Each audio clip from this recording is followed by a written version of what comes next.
നിലനിൽക്കുന്ന ഈ മേഖലയിൽ ബാരിക്കേഡ് ചാടിക്കടന്ന് അഖിലേഷ് യാദവ് എം പി ഒപ്പം തന്നെ ഡീൻ കുര്യാക്കോസ് എന്നിവർ ഈ മേഖലയിലേക്ക് എത്തിയിരിക്കുകയാണ്. അതിശക്തമായിട്ടുള്ള പ്രതിഷേധം തന്നെയാണ് ഇവിടെ ഉള്ളത്. അവരിപ്പോൾ നിരക്ക് കൊണ്ട് പ്രതിഷേധിക്കുകയാണ്. നമ്മുടെ ക്യാമറാമാൻ അവരിപ്പോൾ ഈ വശത്തേക്ക് കടക്കാൻ ഈ സുരക്ഷാ ഉദ്യോഗസ്ഥർ അനുവദിക്കുന്നില്ല. അവർ നമ്മുടെ മറുവശത്ത് മാത്രമാണ് ഉള്ളത്. ഇപ്പോൾ നമ്മൾ ഇവരുടെ അടക്കം പ്രതികരണം ഈ ഘട്ടത്തിൽ നമ്മൾ തേടിയിട്ടുണ്ടായിരുന്നു.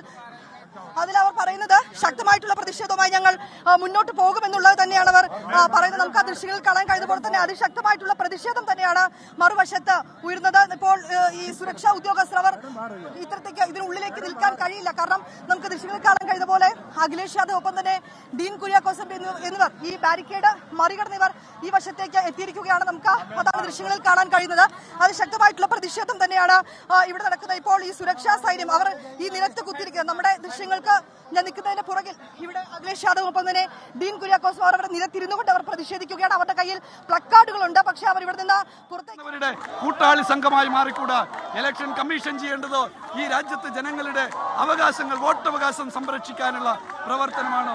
അതിനായി ഞങ്ങൾ അവരോട് അഭ്യർത്ഥിക്കുകയാണ്. ഞങ്ങളിതിൽ നിന്ന് പിന്നോട്ടില്ല. എന്തിനാണ് എം പിമാരെ ഇവിടെ തടയുന്നത്?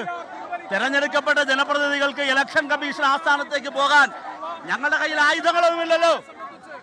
സമഗ്രമായ അന്വേഷണവും പരിശോധനയും ആവശ്യപ്പെട്ടുകൊണ്ടാണ് ഇന്ത്യയിലെ മുഴുവൻ പാർലമെന്റ് അംഗങ്ങൾ, ഇന്ത്യ സഖ്യത്തിന്റെ മുഴുവൻ പാർലമെന്റ് അംഗങ്ങളും വൻപിച്ച തോതിലുള്ള പ്രതിഷേധ സമരത്തിന് നേതൃത്വം കൊടുക്കുന്നത്. ഇതിനൊരു അന്തിമ തീർപ്പുണ്ടാകുന്നതുവരെ അതിശക്തമായ പ്രതിഷേധം തുടരും. ജനാധിപത്യ വ്യവസ്ഥയിൽ ജനങ്ങൾ തെരഞ്ഞെടുത്തിട്ടുള്ളതാണ് തെരഞ്ഞെടുപ്പ് കമ്മീഷൻ. അതിന് അമിതാധികാരം വിനിയോഗിച്ചുകൊണ്ട് ദുരുപയോഗം ചെയ്യുന്ന ഈ നടപടിക്കെതിരായി അതിശക്തമായ നിരന്തരമായ പോരാട്ടത്തിന് ഇന്ത്യ മുന്നണി തുടർ ദിവസങ്ങളിലും നേതൃത്വം കൊടുക്കുമെന്ന കാര്യത്തിൽ സംശയം വേണ്ട. അതിന് ഉതകുന്ന നിലയിലുള്ള പ്രതീകാത്മകമായ ഏറ്റവും ശക്തമായ പ്രതിഷേധമാണ് ഇന്ത്യ മുന്നണിയുടെ നേതൃത്വത്തിൽ 300-ലധികം പാർലമെന്റ് അംഗങ്ങൾ, രാജ്യസഭയിലെയും ലോക്സഭയിലെയും പാർലമെന്റ് അംഗങ്ങൾ പങ്കെടുത്തുകൊണ്ട് നടക്കുന്ന ഈ ഉജ്ജ്വലമായ പ്രതിഷേധ സമരം. ഇതിൽ നിന്ന് പാഠം ഉൾക്കൊണ്ടുകൊണ്ട് നയം തിരുത്താൻ കേന്ദ്ര ഇലക്ഷൻ കമ്മീഷനും കേന്ദ്ര ഗവൺമെന്റും സന്നദ്ധമായില്ല എന്നുണ്ടെങ്കിൽ വൻപിച്ച ജനകീയ പ്രക്ഷോഭത്തിന് രാജ്യം സാക്ഷ്യം വഹിക്കേണ്ടി വരുമെന്നുള്ള മുന്നറിയിപ്പ് കൂടിയാണ് ഇന്നത്തെ ഈ പ്രതിഷേധ മാർച്ച്. തീർച്ചയായും അല്ലെങ്കിൽ ജനാധിപത്യപരമായ മാർഗത്തിലൂടെ പാർലമെന്റ് അംഗങ്ങൾ നടത്തുന്ന ഈ പ്രതിഷേധ മാർച്ചിനെ പ്രതിരോധിക്കേണ്ട ഒരാവശ്യവുമില്ല. അതിശക്തമായ പ്രതിഷേധത്തെ നേരിടാനുള്ള കഴിവും ഗവൺമെന്റിനില്ല എന്നുള്ളതിന്റെ ഏറ്റവും വലിയ തെളിവാണ് ഈ പ്രതിഷേധ മാർച്ചിനെ തടയാനുള്ള കേന്ദ്ര ഗവൺമെന്റിന്റെ തീരുമാനം എന്ന കാര്യത്തിൽ സംശയം വേണ്ട. NK പ്രേമചന്ദ്രൻ MP അടക്കമുള്ളവർ സംസാരിക്കുകയാണ്. അവിടെ വലിയ പ്രതിഷേധം നടക്കുന്നു.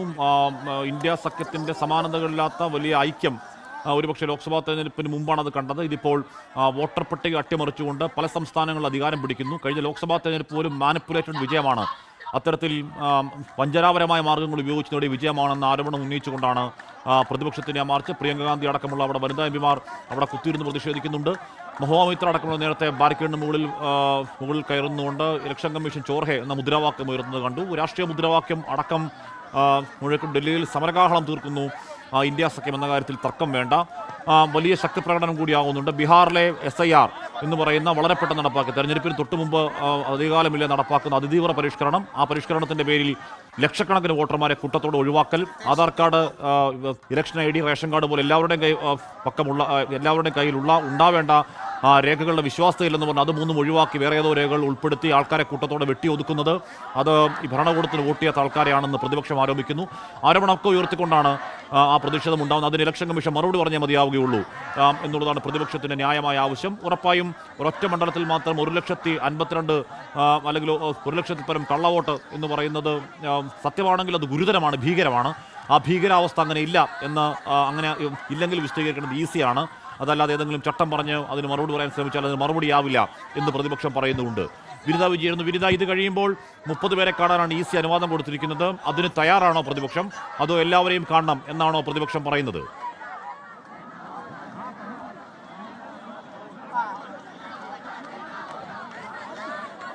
എല്ലാവരെയും കാണണമെന്നുള്ളത് തന്നെയാണ് ഹാഷ്മി ഇതിന്റെ പ്രധാനപ്പെട്ട ഒരു ആവശ്യം. നമുക്കിപ്പോൾ ദൃശ്യങ്ങളിൽ കാണാൻ കഴിയുന്നത് ബാരിക്കേഡ് മറികടന്നെത്തിയ അഖിലേഷ് യാദവ് ഒപ്പം തന്നെ ഡീൻ കുര്യാക്കോസ് MP ഉൾപ്പെടെയുള്ളവരാണ്. ഇവർക്ക് ചുറ്റും ഇപ്പോൾ സുരക്ഷാ സൈന്യം പ്രത്യേകം ഒരു ഇത്തരത്തിലേക്ക് ഒരു നിയന്ത്രണം ഏർപ്പെടുത്തിയിരിക്കുകയാണ്.